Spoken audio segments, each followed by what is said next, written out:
Hello everyone of YouTube, this is Eric the Cyborg of Team Forbidden coming with you with my own top 10 decks that I've ever made. This is a follow-up to everyone else's top 10 that they've done, which will be posted throughout probably the rest of this week, most likely. Anyway, I'm going to start off with the honorable mentions first. Then I'll go from 10 to 1, usual stuff like that. Anyway, first honorable mention, I'm going to say it's going to have to be Nephthys. It works sometimes. The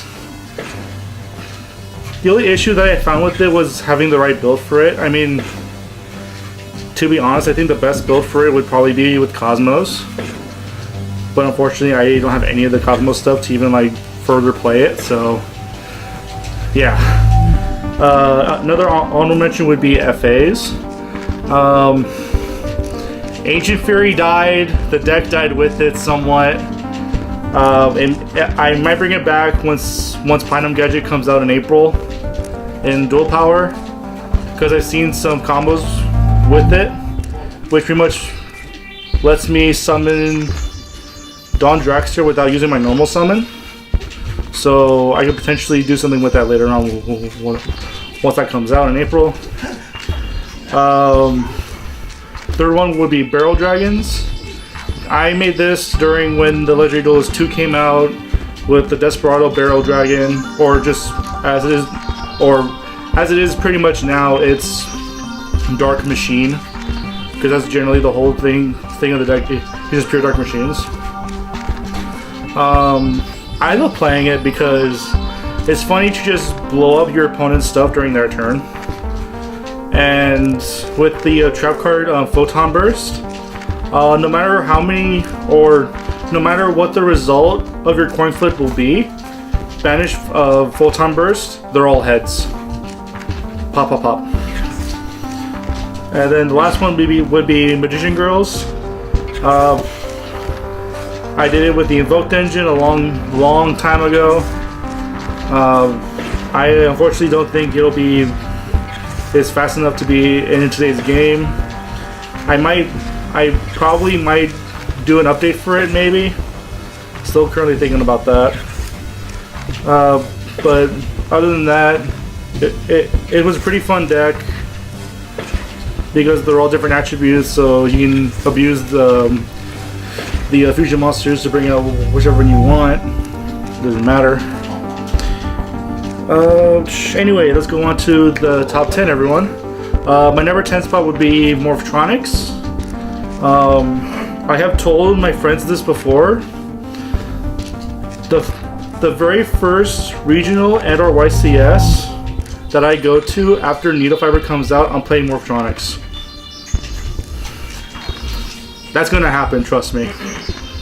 And people are just gonna wonder why I'm playing Morphtronics, because they're not hard once per turns. I can constantly bring them back out and then do their effects again, and again, and again, and again. So yeah, and the deck can make some pretty crazy boards, especially with Borlo Savage Dragon coming out in Savage Strike. Yes, I like free negates, please. Number 9 would be Crystons. Again, I've had the deck since it came out in Evasion Vengeance. It was a really fun deck, doing synchro summons during your opponent's turn to disrupt. The only issue is that when Master Rule 4 came out with Lynx, it was really hard to make the deck viable again. Again, Needle Fiber is a Crystron monster. I need it for the deck. I mean, honestly, most of this list are decks that I need Needle Fiber for. Probably like 85 to 90% on this list is stuff that I need Needle Fiber for, because it helps extend my shit. Number 8, I have Ancient Gears. Who doesn't love OTK decks? I mean, honestly, who doesn't love old school GX OTK decks? Apparently, I'm the only one that actually played or liked Ancient Gears. that much that I've actually devoted most of my time to actually play them a lot. It's fusion-based deck, like everyone knows. You can run Xyz into 2. The only problem is that with it is that it's super slow. I might bring it back once Platinum Gadget comes out. I might do a little tinkering with it here and there with the gold and silver gadgets. Pun intended on tinkering. Number 7 is Buster Blader. Again, Needle Fiber. The one card that I need for the deck to make it more playable is Needle Fiber, obviously. Buster Blader came out in Breakers of Shadow with all that support. I loved it. I wanted to play it. I had so much fun turning everyone's monsters into dragons and having them be negated. They can't do shit to it. That's pretty much it. And then with the Guard Dragons coming out in Cyber Strike 2, it makes it go a whole lot better. It pretty much says, I'll have like 4 negates on board. Thank you very much. Number 6, I have Goki. This could be either pure variant or with the Nightmare version that I built. Goki in general, to me, is just fun. I'm still waiting for Jet Ogre to come out. Hopefully in Dual Power in April with the rest of the cards that they announced that were going to be in it, such as the Goki Deathmatch, which is the field spell for Gokis. So I'm hoping that we get Jet Ogre in that so that I can bring you guys a pure Goki deck profile for when that comes out. So make sure to stay tuned for that. Number 5 would be Destiny Heroes. I cannot wait for May to come out. In case some of you don't already know, Destiny Heroes are getting more support in May in Dark Neostorm. They're getting their own exclusive Link monster, a great fusion, pretty mediocre trap card, but the best one of all is their new fusion spell. Fusion summon from the deck? Yes, please. For anything? Sure, okay. Pretty much it just helps. It helps the deck a whole lot, and I just can't wait for that to come out in May. Number 4, Super Quants. Again, another reason I can't wait for Dark Neostorm to come out, because the new support for Super Quants is coming out on that with another main deck monster, spell, trap, a new Zord, the rank 7 for White Layer. And then the new Link 3, which I'm really excited about to come out. I'm ready for it to come out. I'm literally thinking of just buying the cards online when they come out in Japan, buying them, and then play testing it here, just to know what I could do with the deck for when they actually release it, for the TCG. So I don't know, maybe I might do like a little future prediction profile for my Super Quants once I'm able to purchase those cards online when they're released.